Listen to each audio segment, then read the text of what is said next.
Welcome to secret of சமையல். இன்னைக்கு நம்ம பார்க்க போறது ஒரு சூப்பரான பிரெட் ஆம்லெட் ரெசிபி. ஆனா ரொம்ப வித்தியாசமா ஒரு பிரெட் ஆம்லெட் செய்ய போறோம். கிட்டத்தட்ட ஒரு பீட்சா மாதிரி செய்ய போறோம். ஆனா நம்ம இதுல சீஸ்லாம் யூஸ் பண்ண போறது இல்ல. வீட்டில் இருக்கிற இன்கிரீடியன்ஸ் வச்சு தான் நம்ம இது செய்ய போறோம். சரி வாங்க, சூப்பரான இந்த பிரெட் ஆம்லெட் பீட்சா எப்படி செய்யலாம் அப்படின்னு பார்க்கலாம். ஒரு பேன் அடுப்பில் வச்சிருக்கேன். இதுல வந்துட்டு கொஞ்சமா எண்ணெயோ இல்லை நெய் இல்லைன்னா பட்டர் எது வேணா போட்டுக்கோங்க. நம்ம இதுல பிரெட்டை வந்துட்டு டோஸ்ட் பண்ணி போறோம். ஃபர்ஸ்ட் எண்ணெயை நல்லா ஸ்ப்ரெட் பண்ணி விட்டுலாம். இன்னைக்கு ஒரு 4 பிரெட் ஸ்லைஸ் எடுத்திருக்கேன். 4 பிரெட்டை நான் டோஸ்ட் பண்ணி போறேன். இப்போ பிரெட்டை அடுத்த சைடு டர்ன் பண்ணி 2 சைடும் ஈவனா டோஸ்ட் பண்ணி எடுத்துக்கலாம். இந்த மாதிரி இப்போ டோஸ்ட் ஆயிடுச்சு பாருங்க. இந்த மாதிரி 4 பிரெட் ஸ்லைஸையும் நம்ம டோஸ்ட் பண்ணி எடுத்துக்க போறோம். இப்போ இதை எடுத்து வச்சிடலாம் வெளியில. இப்போ 4 பிரெட் ஸ்லைஸையும் இந்த மாதிரி நம்ம டோஸ்ட் பண்ணி எடுத்தாச்சு. இப்போ இதை வந்துட்டு நம்ம சின்ன சின்ன பீசஸா வெட்டிக்க போறோம், ஸ்கொயர்ஸா. இந்த பிரெட் வந்துட்டு நீங்க எடுக்கிற பேன் என்ன சைஸோ அந்த சைஸுக்கு தகுந்த அளவுக்கு தேவைப்படும். நீங்க அதுக்கு தகுந்த மாதிரி அட்ஜஸ்ட் பண்ணி எடுத்துக்கோங்க. பெரிய பேனா எடுக்கிறீங்கன்னா கொஞ்சம் அதிகமான பிரெட் தேவைப்படும். நான் யூஸ் பண்ணது கொஞ்சம் சின்ன சைஸ் பேன் தான், அதனால 4 பிரெட் எனக்கு சரியா இருக்கும். இப்போ இது மாதிரி பிரெட் எல்லாத்தையும் வெட்டி வச்சுக்கோங்க. இப்போ நம்ம என்னென்ன வெஜிடபிள்ஸ் வேணும் அப்படின்னு பார்த்தலாம். இதுக்கு வந்துட்டு நான் வெங்காயத்தை இந்த மாதிரி பெட்டல்ஸா எடுத்து வச்சிருக்கேன். அதே மாதிரி தக்காளியும் இந்த மாதிரி பெரிய பெரிய பீசஸா வெட்டி வச்சுக்கோங்க. அதே மாதிரி கொடமிளகாவும் இந்த மாதிரி ஸ்கொயர் டைசஸா வெட்டி வச்சுக்கலாம். இது வந்து நான் கொஞ்சம் பெருசு பெருசா வெட்டியிருக்கேன். ஒரு பீஸா மாதிரி ஒரு எஃபெக்ட் வரணும் அப்படிங்கிறதுக்காக வேண்டி. ஒரு பேன் எடுத்துக்கோங்க. இதுல கொஞ்சமா எண்ணெய் விட்டுக்கலாம். நம்ம இந்த வெஜிடபிள்ஸ் எல்லாம் லைட்டா சாட்டே பண்ணிக்க போறோம். ஒரு 1 டீஸ்பூன் அளவுக்கு எண்ணெய் விட்டுக்கோங்க. இதுல நம்ம வெட்டி வச்சிருக்கிற இந்த வெங்காயம், கொடமிளகாய், தக்காளி 3ஐயும் சேர்த்திக்கலாம். இதை லைட்டா நம்ம வதக்கிக்கலாம். ரொம்ப சாஃப்ட் ஆகணும்னு அவசியம் இல்லை, லேசா வதக்கினா போதும்.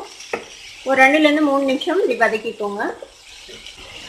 இப்போ இந்த அளவுக்கு சாட்டே ஆனால் போதும். இப்போ நம்ம அடுப்பு ஆஃப் பண்ணிக்கலாம். இது லைட்டாக ஆறட்டும். ஆறுனதுக்கப்புறம் நம்ம முட்டையில் ஆட் பண்ணிக்கலாம். இப்படியே ஆறட்டும். இன்னைக்கு நான் 4 முட்டை எடுத்திருக்கேன். இப்போ இந்த மாதிரி ஒரு பவுலில் நம்ம அந்த முட்டையை உடச்சி ஊற்றிடலாம்.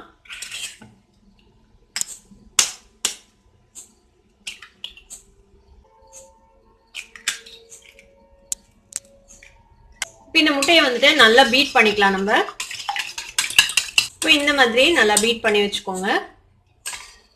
இப்போ இது கூட நம்ம வதக்கி வச்சிருக்கோம்ல இந்த வெஜிடபிள்ஸ் எல்லாம் சேர்த்திக்கலாம்.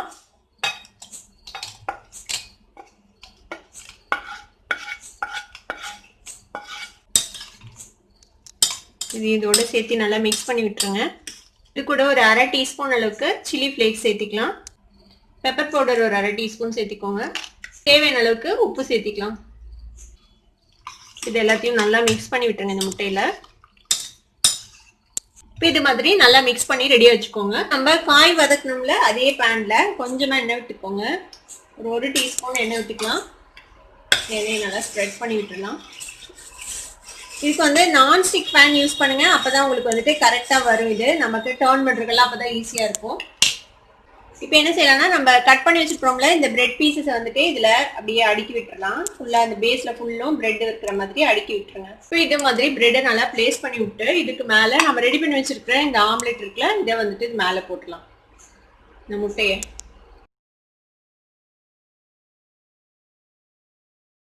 ஊற்றி விட்டாச்சு. இப்போ நம்ம இதை க்ளோஸ் பண்ணி இப்படியே வேக விடலாம் லோ ஃப்ளேம்ல.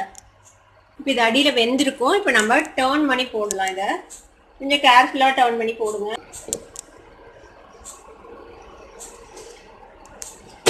இது இந்த மாதிரி டர்ன் பண்ணி போட்டுடலாம். இப்போ அந்த சைடு வெந்துருச்சா அப்படின்னு செக் பண்ணலாம்.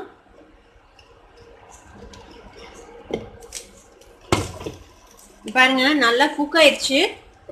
நம்ம இந்த சைடு போட்ட முட்டை எல்லாமே குக் ஆயிடுச்சு. இப்போ நம்ம இதை எடுத்துடலாம். இப்போ இதை வந்துட்டு இந்த மாதிரி பீஸா கட்டரை வச்சு நீங்க கட் பண்ணிக்கலாம், இல்லை நைஃப் வச்சு கட் பண்ணிக்கலாம். இந்த மாதிரி கட் பண்ணி பீஸா மாதிரியே நீங்க சர்வ் பண்ணலாம். சூப்பரா இருக்கும். பாருங்க பிரெட் ஆம்லெட் தான், ஆனா கொஞ்சம் வித்தியாசமான பிரெட் ஆம்லெட் அப்படின்னு சொல்லலாம். கிட்டத்தட்ட பீஸா மாதிரி. இதை வந்துட்டு நீங்க டொமேட்டோ சாஸ் வச்சு சர்வ் பண்ணலாம். ரொம்பவே டேஸ்டியா இருக்கும்.